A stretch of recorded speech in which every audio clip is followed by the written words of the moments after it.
Welcome to New York's number 2 sports show. The Giants are thrashed by the Atlanta Falcons 34-7. And this is the Giants' 10th consecutive loss. That's a franchise record. So the embarrassment continues. But, I know a lot of the fans, and me included, certainly don't mind the losing when it comes to the draft and the tank. And so a bit of good news and bad news. Let's just start out with this, and then we'll try to parse through the game, which was, I'll say the Giants actually looked competent for maybe a little bit more than a quarter. I'll give them that. But I'll give the good news first, then the bad news.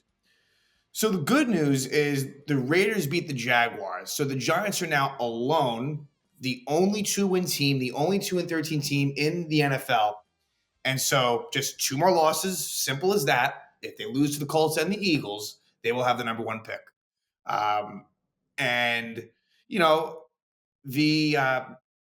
There's 5 other teams with 3 wins. New England, Jacksonville, Tennessee, Cleveland, and Vegas. Jacksonville plays Tennessee, so you're, barring a tie, you're getting a win there. So basically, the Giants, in all likelihood, will be looking at a top 5 pick at the worst.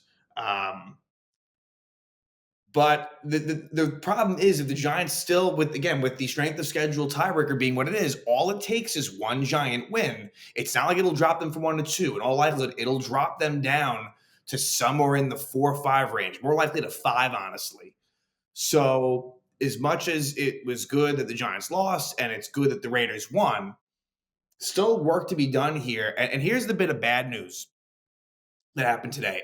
And let's start with the worst of it. The Eagles losing to the Commanders was not good because in all likelihood in week 18, the Eagles will be locked into the number 2 spot. Now that's not guaranteed. There's a couple of things. But the Eagles would have to lose to the Cowboys, being one of those possibilities, combined with a Commander win to keep Washington alive for the division. Again, I don't love the Eagles' chances of losing to Dallas. Crazier things have happened, but I don't see it. Although, Jalen Hurts left the Eagle game with a concussion. Again, not going to go into all that. The other side of it is if the Lions somehow lost to San Francisco, which that isn't overly likely as well. And even with that, like the Vikings may have to lose to the Packers too. All it was needed was the Eagles just beating Washington, and you were looking at an almost definite situation. As long as the Eagles just took care of business against Dallas next week, where they would have been playing for the 1 seed, and therefore would have been an easy, easy win versus the Giants. Now, if they're going to be locked in that 2 spot, I really think the Eagles, there's a chance the Eagles may fuck over the Giants yet again. And it's not so much intentionally. It's just, hey, for them, there would be no reason to really play starters a week away from, starting the playoffs. Like, it's a concern that I have. And so, because that's been a big part of my mindset is the Giants picking first. This has been a disaster of a season. I mean, the Giants, really should fire Shane and Dable. And I've seen a lot of things about, there's a chance they fire Dable and keep Shane. Like, that would be awful. That would be absolutely awful. Like, the worst thing you could do is to keep one and fire the other. The right thing to do is to get rid of both. If you're not going to do that, though, you keep both. It's there is no in between. So there's that. But yeah, I really think that is, I don't know, that last game versus the Eagles. The thing is, the Giants are so bad that they're going to struggle against basically anyone. But when a team is not motivated at all, like a playoff team that, they've already clinched, I mean, it changes everything. So there's still a chance the Eagles have something to play for, but I wouldn't count on it. So that's definitely a bit of bad news. As it pertains to the Colt game, it's not a guarantee that the Colts will still be alive. They're alive right now, but because of the fact that there's a few Saturday games, the Giant game not being included in that, but there's a couple of Saturday games, the Chargers versus the Patriots and the Broncos versus the Bengals. If you're a Giant fan and you want the Giants to lose to the Colts, or further ensure that, you want the Colts to still be alive and not eliminated. And the Charger one, I think, is a bit of a long shot, against New England. Could the Patriots beat them? For sure. That's not out of the realm. The more probable one is Denver at Cincinnati. So, as far as the Colt news, like I feel pretty good about that, all things considered. It's no guarantee that the Colts will still be alive for that Giant game, but they'll certainly be preparing as if they are. And I do think that at least the Giants will get one of those results to go their way. And then at that point, here's the thing. The Giants, they are 0-8 at home. Anthony Richardson is about as sketchy as it gets at quarterback in terms of when things are wrong, things are wrong. So things are good from the Tankathon front right now, but for multiple reasons. And the Eagle one was not one that I really wanted to even concern myself with, but now it definitely is. The Giants have not locked anything up yet at all in terms of the Indianapolis game and the Philly game for different reasons. I think both of them, I know the Giants are like absolutely dreadful. Totally get it. But, and maybe there's a little bit of just because I want it that, I don't want to get ahead of myself, but I really am trying to look at this logically and from an unbiased perspective. But I feel better about the Colt game than the Eagle one, but we'll take it a week at a time. So, as far as this Giants Falcons game, again, 34-7 final, it was Michael Penix Jr.'s debut, and I thought he looked decent. Now, the numbers aren't going to jump out at you. He's playing a really bad Giants team. But, going from Cousins to Penix, I think was a sound move by Atlanta. Cousins was struggling really, really badly. And Atlanta's still trying to make the playoffs. They are still in the mix in the NFC South. I think that they can technically still make it as a wild card, although that would be a bit unlikely with the Commanders win. That was a really big Commanders win today. The Falcons' better, easier path is, as I record this right now, is the NFC South. And they still have a chance. Tampa's definitely got a little bit of a leg up on them at the moment, but Atlanta beat them twice. The point is Atlanta had a lot on the line here, and they got it done. But the Giants really were looking like a team that had a chance to win early in this game. But Drew Lock threw just an awful pick six to Jesse Bates that basically turned the whole game around. And he threw another pick six later on. He took a sack and fumble that Atlanta recovered. Like the Giants offense specifically, and the defense is horrendous as well. But the Giants offense is just so abysmal, so pathetic. It's unbelievable. And we've seen this before. You think to the end of 2021, and I'm not going to compare why and how, but like that was ugly too with Mike Glennon and Jake Fromm. Like that was just non-functional. And this is kind of close to that, honestly.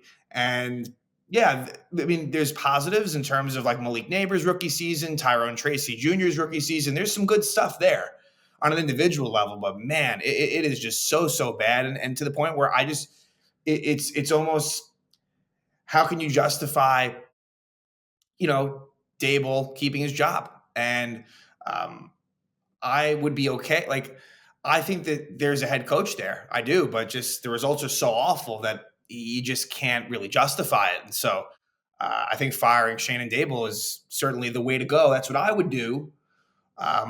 I can't say that I'm overly confident that it will happen. I still think it's very unknown. Even though the record is as bad as what it is, even though it's 10 straight losses, when it comes to John Mara and loyalty and things like that, I just am not 100% sure. And I don't even know if he knows at the moment. I really don't. So quarterback-wise, Drew Lock gets the start.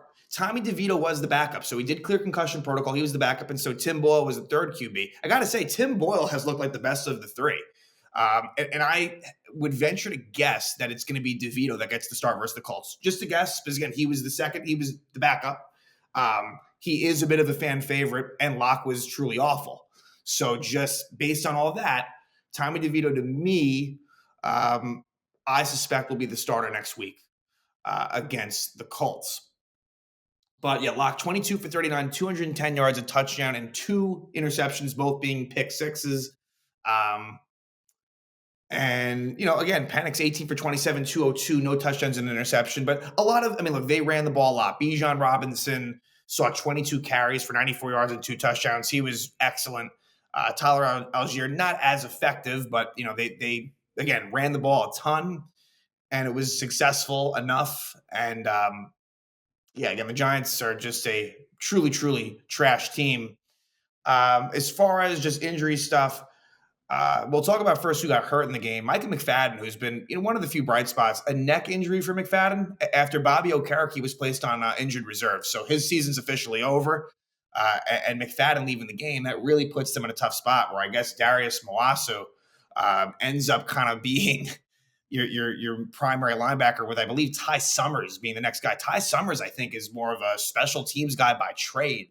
So that is scary, especially when you consider like the Colts and the Eagles at full strength are just unbelievably great on the ground. Like those are, what those teams are really known for. Obviously, the Eagles also have a passing attack, but yeah, the Giants did get a bunch of corners back in the way of Tay Banks, Cordell Flott, and Drew Phillips. So they did get healthy in the secondary a bit. Um, but it doesn't really matter.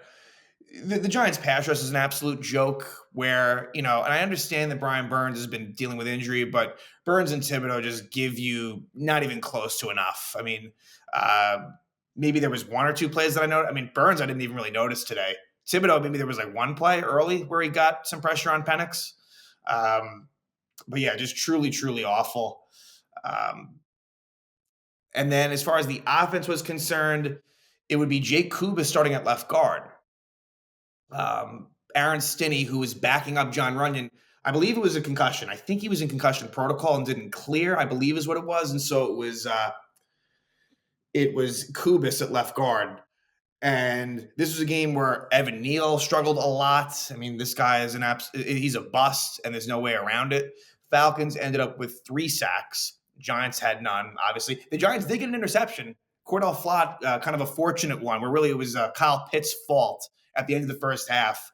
Kind of ends up in the arms of Flott, kind of right place, right time. But yeah, not really much else to discuss, I think, on the injury front. Again, with the season winding down, again, some people are shutting it down. Some are coming, some are kind of playing through injuries. It's just kind of what it is in this lost season. And let's just try to get through, let's try to get through some of this stuff here. And this will be kind of more of a skim than anything before. But I think it's worth talking about a lot of the first half stuff, and then really second half, it just kind of completely, the Falcons just take control of the game. Falcons first drive, they moved the ball a little bit. There was a third down conversion from Penix to Drake London. Bijan Robinson had a 10-yard run. Eventually gets to a spot where it's 4th and 2 at the Giant 25, and the Falcons like to go field goal. Right? I mean, they could have gone for it there, certainly, but they don't. And Riley Patterson missed a 43-yard field goal wide left, so he was in for Younghoe Koo, who's been hurt for the Falcons, their kicker. And Riley Patterson, who's bounced around. I mean, he was with the Detroit Lions, I believe, last year. And yeah, he misses it. So the Giants get the ball, and they go 3 and out. There was a completion to Malik Neighbors, but nothing else. Falcons get the ball back deep in their own territory, and there would be 1 first down, but nothing more than that. So Penix, who, I think there were some drops involved as well in the first couple of drives, but the Falcons punted away, and the Giants get the ball back, and they actually put together a good drive, and they get a touchdown. So a rare Giant lead, but they do get one nonetheless. And Tyrone Tracy being kind of the key here. Giants running the ball with some effectiveness. And let's see. Wan'Dale Robinson, he had a 9-yard catch as well as a 6-yard catch. And this drive extends into the second quarter. And on the first play, a 3rd and goal at the 2, it's locked to Tracy. A really nice catch by Tyrone Tracy, who was a converted wide receiver. He was a receiver in college. And so he has receiving chops, and it was a really nice play to keep the 2 feet in. Really athletic, acrobatic play by Tracy to give the Giants a 7-0 lead. And at that point, again, because it was such a long, methodical drive, the Falcons were getting no pass rush at all, thinking, okay, we're in one. But you'll find out soon, and I'll tell you the turning point when it happens, where truly, it was really one moment. Not quite yet. Falcons do get a field goal drive. And it was a Darnell Mooney 22-yard catch that got things going to bring it into Giant territory. A Drake London 10-yard reception on a third down to give the Falcons a first there. Ultimately, the drive does stall out, and Raleigh Patterson does connect this time on a 52-yard field goal to make it 7-3. So the Giants get the ball back, and they are actually moving it a little bit too. There would be a conversion on third down from Locke to Wan'Dale Robinson, a 15-yard catch. And then you have the play that really just changes the whole feel of the game. 2nd and 7 at the Falcon 48. Drew Lock basically, no pun intended, locks into Wan'Dale Robinson, and it's intercepted. 55-yard touchdown for Jesse Bates. So that makes it 10-7 Falcons, and they would really honestly cruise from there. Giants really didn't show much after that. I was relieved at that point just because, again, didn't want the Giants somehow fumbling their way to a victory here. But so that makes it 10-7. Malik Neighbors gets a catch for a first down. But then Drew Lock is sacked on that drive, and it ends. Jamie Gillen punts it away. And the Falcons then they put together a legitimate touchdown drive on offense. Michael Penix's first led touchdown drive of his career. It starts out again with Darnell Mooney with a 15-yard catch. There was a big Tay Banks defensive pass interference on a deep ball, intended for Darnell Mooney. Tay Banks just does not inspire confidence. Like I think that's another bust, possibly. I mean, see what he does in year 3, but year 2 has been just a disaster. Darnell Mooney again with a big third down conversion. They definitely used him early and often. Then it would be a heavy dose of Bijan Robinson. So out of the 2-minute warning, Robinson with some good runs, ultimately he would get in the end zone, a 4-yard touchdown run for Bijan Robinson, and that would make it 17-7 right there. And then first play of the next drive with 1:35 to go in the half, Drew Lock would be sacked, fumble, recovered by Atlanta. So I'm trying to think who is the one that messed this up. It all kind of blends together. Maybe it was Evan Neal. That may just be easy to say. I mean, you had Illuminor on the left side. From left to right, it was Illuminor, Kubis, Schmitz, Van Roten, and Neal. So that happens, and the Falcons don't take advantage of it though. They kind of slowly their play calling and clock management was a little bit odd, but we'll just fast forward to a 3rd and 2 at the Giants 7. There's no timeouts left for the Falcons, and they do get what appeared to be a first down. Penix to Kyle Pitts, but the ball, he doesn't secure the catch. Pops in the air off of Pitts' chest and into the arms of Cordell Flott. Actually, that's not exactly how it went down. It was actually more of a catch and run. But it does go down as an interception, but Dane Belton kind of bats it out of Pitts' arms. So Flott returns it. And there actually would be an unnecessary roughness penalty on Drake London, which put the Giants in a position to maybe see what they could do at their own 40 with 7 seconds left, but it leads to nothing. They couldn't do anything. So the Falcons had at least a field goal on the board. They don't get it. They'd be fine. We go to the second half. It's, again, 17-7. And the second play of the drive to start the half, if the Giants were going to have anything going, it goes away. Drew Lock was in a tough position. I believe the ball was batted by Matthew Judon.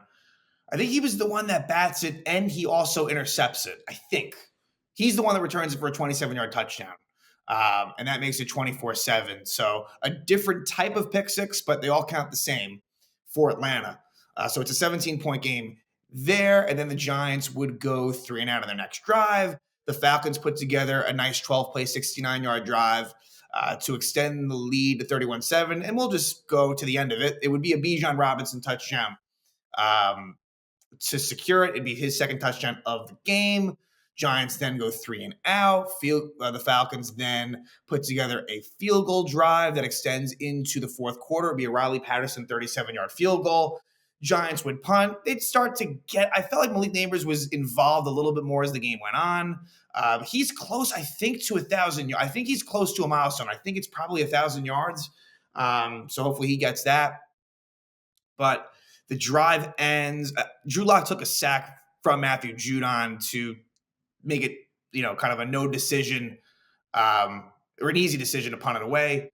And then the Falcons would punt, and the Giants would have one last drive that took 12 plays, 68 yards. Neighbors, Wan'Dale Robinson, Darius Slayton, 21-yard catch. Tyrone Tracy Jr., 16-yard reception. There would be a touchdown nullified. It would be a Tyrone Tracy 5-yard touchdown nullified by an offensive holding by Wan'Dale Robinson, which also reminds me, too many infractions by Malik Neighbors where he's not getting set at the line. And I don't know, that just kind of feels like a little bit of laziness to me and just not, again, paying attention to the details and doing what you need to do. I feel like that's bit him and the team in certain situations. So, yeah, after the 2-minute warning, Giants would find themselves again. They had first and goal at the 5 and what looked like a touchdown, but that Wan'Dale holding penalty ends up just putting them back. And then there's a false start by Evan Neal. Actually, 2 false starts by Evan Neal, and the Giants don't score. They turn it over on downs. And, yeah, that would be it. Falcons win 34-7. So now there's 2 games left. And like I said, I really hope the Giants can lose both of them. I feel pretty good about the Colt one, although, again, I laid out the scenarios where the Colts could be eliminated by the time the Giant game happens.